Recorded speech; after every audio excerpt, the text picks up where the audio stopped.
Olá, caro amigo do Saldo Extra, olá Antônio, vamos às notas de economia dessa semana e aproveitando o assunto do dia, que são as compras online, vamos falar de um assunto recorrente também nesse meio, as fraudes. Segundo a Serasa Experian, em maio foram mais de 171 mil tentativas de fraude contra o consumidor brasileiro, um aumento de quase 9,5% em relação a abril.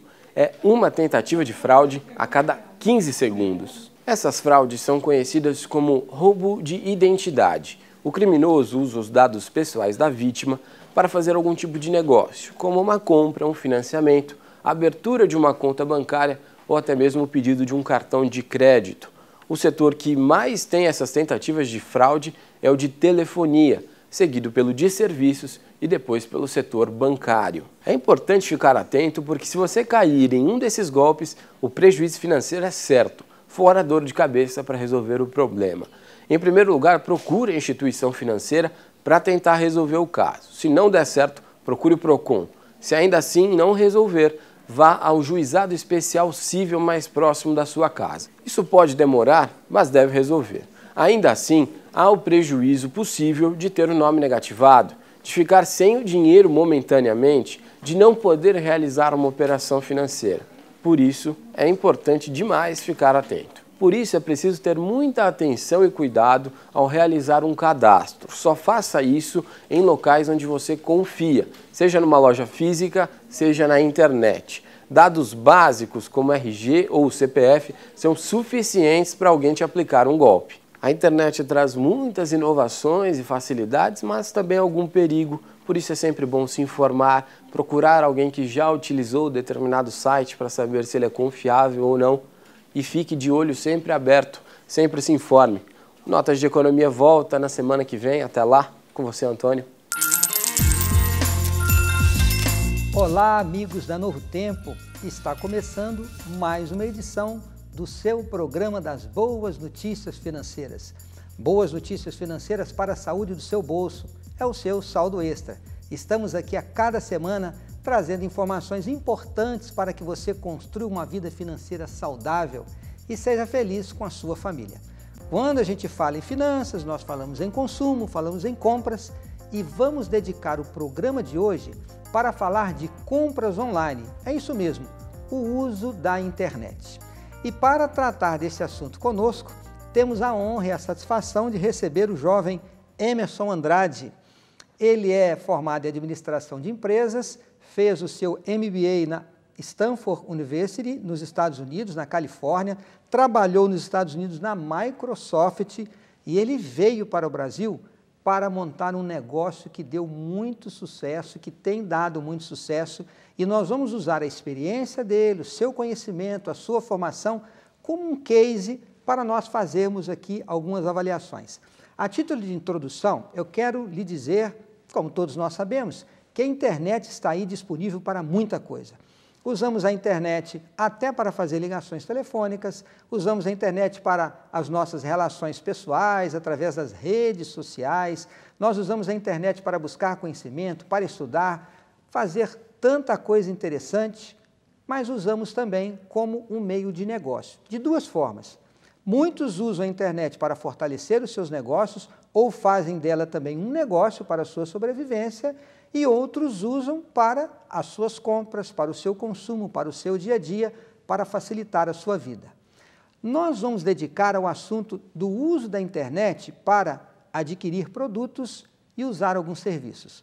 Como eu disse, o Emerson ele tem uma experiência muito bem sucedida. Ele veio para o Brasil e tornou-se sócio fundador do Peixe Urbano. Mas, Emerson, eu falei aqui um pouquinho da sua vida, mas falei do seu negócio sobre o peixe urbano. Para que as pessoas entendam, fale um pouquinho do peixe urbano, um pouco da história do peixe urbano e quais os negócios que ele realiza hoje. Bem, primeiro eu que agradeço o convite de estar aqui, poder contribuir com a Rede Novo Tempo, com o programa Saldo Extra. É um prazer bem grande para mim estar aqui e poder contar um pouquinho da minha experiência.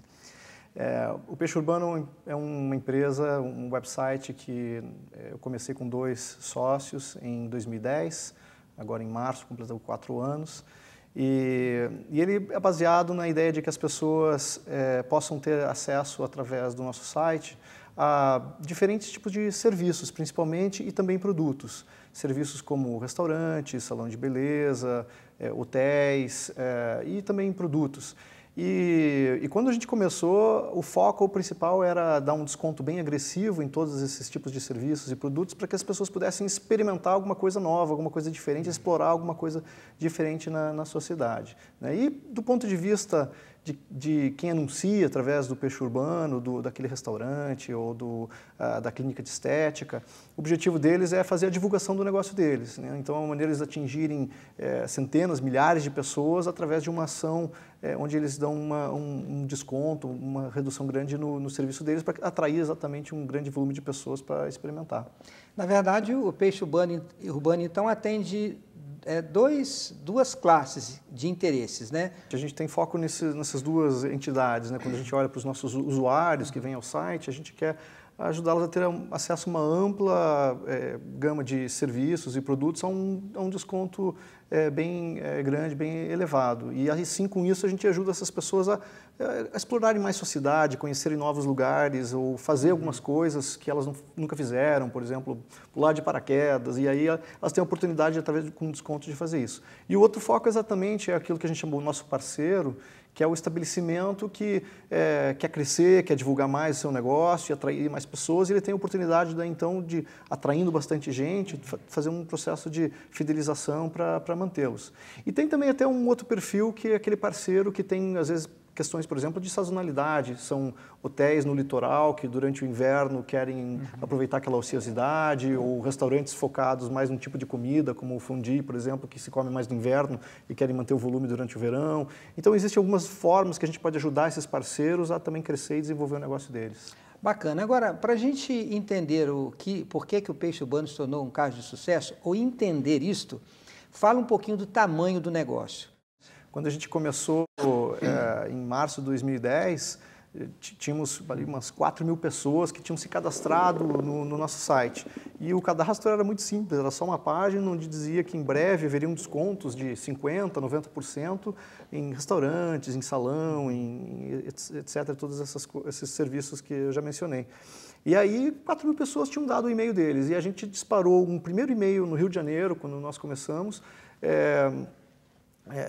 A oferta era de arvorismo, né? Passeio nas copas das árvores, e a gente ficou naquela expectativa: o que vai acontecer? Será que as pessoas vão comprar online? Que até é um assunto que a gente pode até conversar um pouco sobre esse receio que pelo menos até então existia das pessoas de colocar o seu cartão de crédito na web, né? Se há segurança nisso.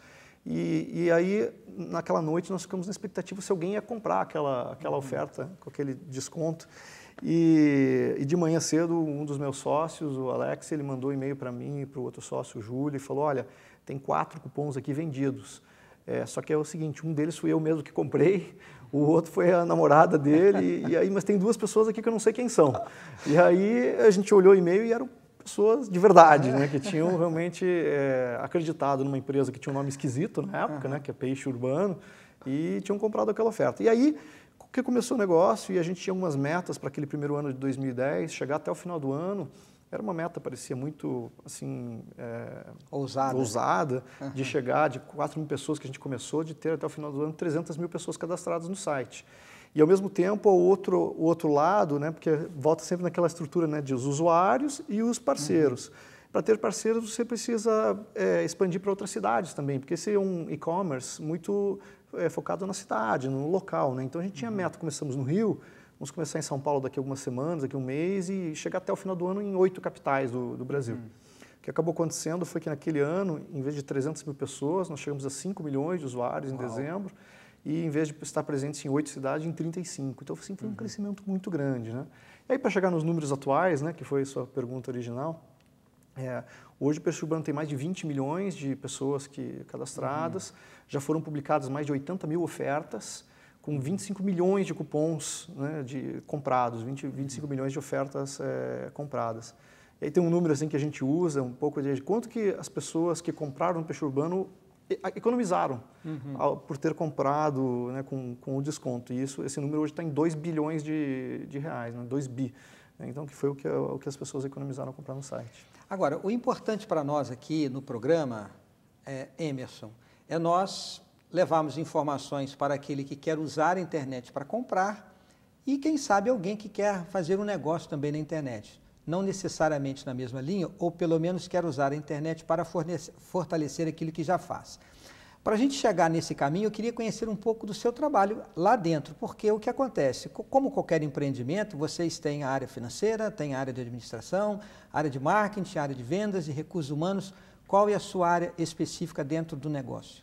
A área que eu atuei principalmente, principal no desenvolvimento, no crescimento do negócio, foi na área comercial, que era a parte de atrair esses parceiros, esses estabelecimentos para o negócio, enquanto que uma outra área se preocupava em fazer o marketing online, que é trazer os usuários para se cadastrar, e o meu foco era mais em trazer os parceiros para oferecerem seus serviços, seus produtos no site, e também a área operacional interna do negócio, que é a produção em si das ofertas, né? Você tem que escrever um texto, você tem que publicar uma imagem, e também a parte de atendimento ao consumidor. Então, essas são as principais áreas que eu atuei. Agora, você fez um comentário que eu acho que é importante a gente destacar. Vocês iniciaram o negócio, você foi o fundador, ajudou a fundar o negócio, e naquele tempo, e hoje, Emerson, ainda existe dúvida, uma certa insegurança de usar a internet para comprar produtos ou contratar serviços. Quais os cuidados que vocês tomaram, num primeiro momento, para ganhar a credibilidade do cliente, do usuário de internet? É interessante porque o mercado brasileiro ele se desenvolveu um pouco diferente do mercado americano, sempre assim, alguns anos atrás no que foi acontecendo lá, né? Enquanto que o e-commerce, como a gente conhece hoje, moderno, começou praticamente nos Estados Unidos em 95, com o início da Amazon, que foi o ano de fundação da Amazon, e também no mesmo ano a eBay foi fundada, então eles têm um histórico de muitos anos já de e-commerce que foi evoluindo. Aqui no Brasil a gente não teve uma base tão sólida assim, existiram algumas empresas, como por exemplo o Mercado Livre, que até hoje está bem estabelecido, mas que inclusive até não é uma empresa brasileira, que é uma empresa fundada por argentinos, e que então, quando a gente começou o Peixe Urbano em 2010, a gente tinha essa dúvida, por não ser um mercado ainda que estava... Existiam, claro, alguns players na web que vendiam produtos, além do Mercado Livre, também alguns sites já fortalecidos na parte de venda de turismo, de hotelaria, mas ainda assim uma das nossas dúvidas era, será que as pessoas vão colocar o cartão de crédito e ter segurança para isso? Então, uma das coisas que a gente fez para poder tirar esse medo das pessoas é associar com alguns outros players que cuidam para que a parte de transação financeira seja feita de uma maneira adequada e protegida, né? Vocês buscaram, de certa forma, uma base sólida, segura, para exatamente ganhar esta confiança do cliente. Exatamente. Então, até alguns parceiros nessa parte, vamos dizer assim, que ajudam no nosso negócio, como Redcard, o PayPal, o Mercado Pago, o PagSeguro, essas empresas já tinham uma estrutura bastante grande de evitar fraudes e proteger. Então, a gente se apoiou bastante nesses serviços que já tinham um bom histórico para começar o nosso negócio. Uma coisa que foi boa no nosso caso é que como a gente operou, principalmente no início, muito com serviços, então, por exemplo, uma pizzaria que vende uma pizza a R$50, vendia conosco a R$20.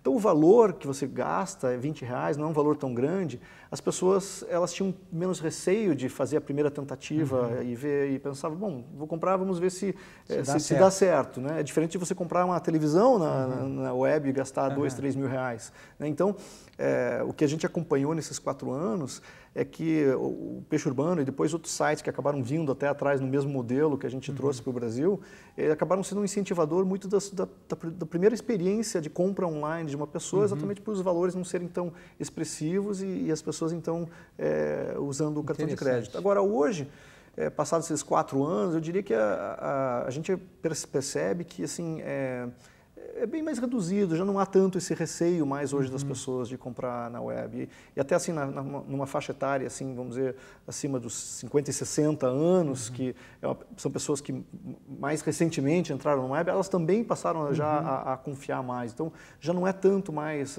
a questão. Mas, voltando, né, o importante é a gente montar o negócio já baseado em algo mais sólido e seguro para dar uma segurança para os usuários que vão passar a vir a usar os produtos, né?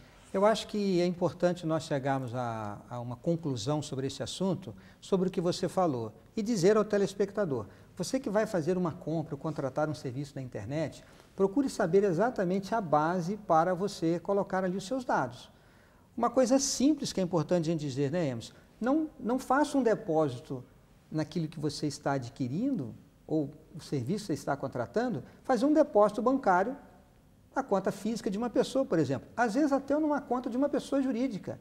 Existem mecanismos seguros onde você não precisa fazer uma transação ou um depósito bancário, mas usando essas operadoras que têm credibilidade, onde os dados estarão ali seguros. Eu acho que essa é uma boa referência quando alguém for contratar algum serviço na internet, certo? Certo, e também existem, vamos dizer, nomes hoje, sites que já são mais consolidados, conhecidos, então também há uma segurança maior em comprar em sites como esses, né?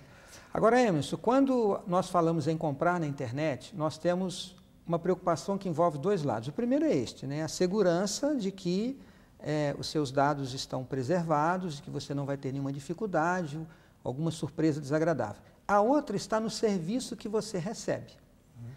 Às vezes está tudo certo na compra, mas quando você recebe o produto, não é bem aquilo que foi ofertado.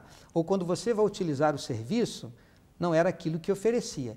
Que cuidados vocês tiveram agora no outro lado, para que os parceiros, como você disse, imagine uma rede de hotéis, uma rede de restaurantes, para que o cliente, ao utilizar o serviço, ficasse satisfeito e voltasse a fazer novas compras com vocês. Que estratégia vocês usaram? A sequência exatamente da nossa conversa é perfeita, porque desde o início no Peixe Urbano, o que a gente pensava assim, a gente tem 3 entidades aqui para esse negócio dar certo.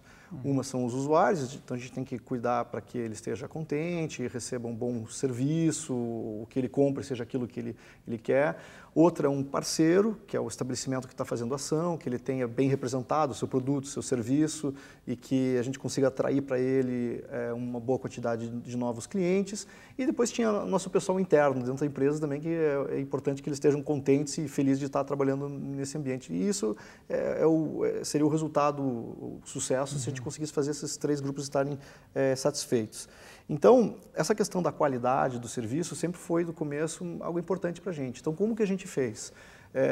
Primeiro que a gente tem uma força comercial, vendedores que estão atuando nas várias cidades que a gente está. Então, já é um primeiro filtro da qualidade do serviço, né? Porque eles vão ao estabelecimento, eles negociam como é que vai ser formada a oferta e já com isso também se garantem da qualidade do serviço prestado ali, ou do produto que é oferecido ali. Em segundo lugar, depois de feito isso, dessa pré-seleção, a gente também tem um time interno que vai cuidar depois para que a experiência realmente aconteça da forma como é para ser. Então, a gente até tem um número recente, que a gente trabalhou bastante para que a satisfação, não só com o uso do serviço fosse grande, mas que se alguma coisa não deu certo, que a gente conseguisse responder de uma maneira rápida, né? Então, assim, o dado mais recente que a gente tem agora é que 92% das pessoas que precisaram recorrer ao nosso atendimento ao consumidor estavam altamente satisfeitas com a resolução da sua questão. Então, é óbvio que, por mais que a gente tente evitar e prevenir na ponta de que tudo saia perfeito, de vez em quando vai acontecer alguma coisa que não estava prevista. Então, a gente atua também com esse outro grupo dentro da empresa para que resolver a situação. E, eventualmente, se a gente percebe que tem algum estabelecimento que, de fato, não está se mantendo aos níveis de qualidade, a gente está tendo muita reclamação, a gente tem um índice chamado taxa de contato, que é o número de reclamações por cupons vendidos. Se a gente vender 1.000 e tem uma reclamação, provavelmente foi alguma situação muito específica, mas se a gente tiver 100 reclamações, 10% significa que realmente tem alguma coisa mais séria. Então, a gente acaba não tendo mais esse estabelecimento como nosso parceiro se a situação, se essa taxa de contato ela acaba sendo muito alta, né? Então, na verdade, vocês procuraram fazer um trabalho que atendesse o negócio em todas as partes. O cliente, o fornecedor do serviço ou do produto, a negociação feita da forma correta. Agora, eu achei importante você mencionar poderíamos chamar de pós-venda, Sim. Como vocês trabalharam este pós-venda com o cliente? Que tipo de contato ele fazia? Era só pela internet, tinha um sistema telefônico, a rapidez na resposta? Porque eu acho que quando nós vamos buscar um serviço na internet, a gente tem que olhar o todo. Sim. Tá bom, o serviço é ok, a compra é ok, o produto é ok, mas e se tiver alguma dificuldade? Sim. E aí você não encontra ninguém para falar, ninguém lhe responde. Como que nós podemos fazer uma análise de um serviço prestado na internet e estar atento para a questão do pós-venda, desse atendimento? Qual a estratégia vocês usaram? No nosso caso, a gente começou atendendo apenas pela web, então tinha um formulário que a pessoa podia preencher para entrar em contato conosco e fazer alguma reclamação, ou sugestão, um pedido. Mas com o tempo a gente foi evoluindo e melhorando isso para chegar na situação atual, que é a gente tem 24 horas por dia, 7 dias na semana, atendimento tanto telefônico como o formulário, como o chat online também. Então a gente vê que as pessoas elas gostam de ser atendidas de diferentes maneiras. Enquanto que tem alguém que gosta de mandar no formulário e conversar por e-mail, tem pessoas que querem falar com outra pessoa no telefone, apesar de que a compra foi feita online. Então a gente precisa atender os vários tipos de pessoas, né? Então hoje essa é a situação. A gente tem 24/7 o atendimento online, no caso o formulário, que é o e-mail e chat, e também telefônico, né? E tudo isso porque também há uma cobrança muito grande do usuário para que se alguma coisa deu errado, que a questão seja resolvida, né? Tem um mecanismo que é um mecanismo privado, que é o Reclame Aqui, que também às vezes quando as pessoas vão para lá, a gente também procura estar bem atento, porque se chegou lá é porque a gente não conseguiu resolver antes, então a gente precisa ser mais rápido ainda para ver o que aconteceu, né? E no caso do Peixe Urbano, até inclusive o ano passado, eles premiam todos os anos quem é daquele segmento que teve a maior taxa de satisfação em atendimento, tanto em velocidade como em resolução, né? E o Peixe Urbano ganhou esse prêmio do Reclame Aqui no ano passado. Então você realmente tem que estar atento todos os vários tipos de meios que uma pessoa pode estar querendo expressar a sua necessidade de resolver uma situação que ela teve. Agora, vocês atendiam só pessoa física ou atendiam pessoa jurídica também? Então, aí são dois lados, né? Volta naquela questão. Como a gente tem usuário e tem parceiro, a gente tem a parte de atendimento ao usuário e tem uma outra equipe interna, que é o relacionamento com o parceiro, que procura atender também aí a questão do parceiro, que às vezes não tem uma dúvida ou não ficou satisfeito porque no texto estava faltando informação de quem é o chefe do estabelecimento, enfim, desde uma coisa pequena até algo maior. Então tem também um pessoal responsável por esse relacionamento com o parceiro, que é diferente. Sim. Agora, a pergunta é a seguinte, eu mencionei pessoa jurídica e pessoa física, eu estou dizendo ao contratar o serviço, não aquele que fornece. Vocês atendiam só pessoa física ou alguém? Eu queria contratar um hotel para fazer um treinamento para minha empresa. Esse tipo de trabalho existia, não? Não, no nosso caso o foco era realmente a pessoa física. Não, a gente não eventualmente pode ser que alguma empresa comprou em volume para seus funcionários, mas não era o caso genérico, geral. Agora, eu não sei se é o caso de vocês. Eu contratei um serviço na internet, eu comprei um produto. Que tipo de documento eu devo manter comigo? Ou seja, que tipo de documento vocês davam ao cliente após ele efetuar o seu pedido ou fazer a sua compra para lhe dar uma segurança? Existia algum documento físico? Era só virtual? Vocês mandavam alguma coisa ou não? Aí também, falando sobre isso, a gente pode falar sobre uma evolução do que foi acontecendo com o tempo, né? Então, no início, o que a gente tinha a pessoa comprava e ela recebia um e-mail onde existia um código, um número, e esse código era único para cada cupom que era comprado, e então quando ela ia ao estabelecimento, ela imprimia, levava, mostrava esse é o meu número, e o estabelecimento tinha uma relação que a gente já tinha mandado previamente com todos os cupons que foram vendidos em numeração, e ele tinha que manualmente checar que aquele cupom era válido. Só para clarificar, o cupom na verdade, como se fosse uma nota fiscal ou recibo que o cliente apresentava no estabelecimento. Exatamente. E que tinha um número que demonstrava para o estabelecimento que aquele cupom era válido, né? E além disso, ainda tinha um código que estava presente naquele recibo para que o estabelecimento pudesse enviar para nós e dizer, olha, esse cupom já foi usado. Então, com isso, a gente faz o repasse, o pagamento ao estabelecimento em função daquilo que foi sendo utilizado. A evolução que foi havendo foi que, primeiro, a gente dentro do site, desenvolveu uma área onde você tem os meus cupons. Então, apesar de você ainda receber o e-mail de confirmação, você pode ainda acessar uma área dentro do site e você tem lá os seus cupons. Uma evolução disso foi quando a gente lançou o aplicativo, tanto para Android como para o iPhone, onde a pessoa tinha acesso aí no seu próprio iPhone. E aí, com isso, a gente começa a eliminar também a questão da necessidade de impressão e papel. Porque aí você tem acesso no aplicativo aos seus cupons, você vai ao estabelecimento e você só mostra a numeração, né? E aí um avanço um pouco mais daí no sentido do parceiro foi que ele também tivesse um aplicativo para ele dar baixa nos cupons, em vez de ter que ir numa lista manualmente. Então existe um aplicativo que ele faz a leitura, ele tira a foto daí do código de barras e isso aí automaticamente dá uma baixa com a gente também. Certo. Então isso foi uma evolução.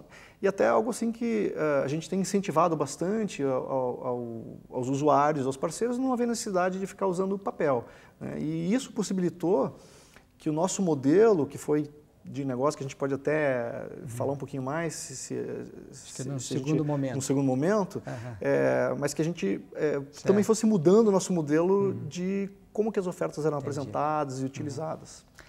Emerson, muito obrigado pela primeira parte da nossa entrevista, porque o Emerson vai continuar conosco. A nossa entrevista com ele continua na próxima semana. Nós vamos falar agora sobre a evolução do e-commerce. Será que o Peixe Urbano continuou realizando os mesmos negócios? O que ele fez para acompanhar as novas tendências? O que nos aguarda o futuro? Você gostou da experiência dele? Nós vamos conhecer um pouco mais e, quem sabe, você se torne um grande empreendedor também. Obrigado pela sua companhia hoje e a nossa entrevista com Emerson continua na próxima semana. E você é o nosso convidado de honra. Um grande abraço e até o nosso próximo encontro.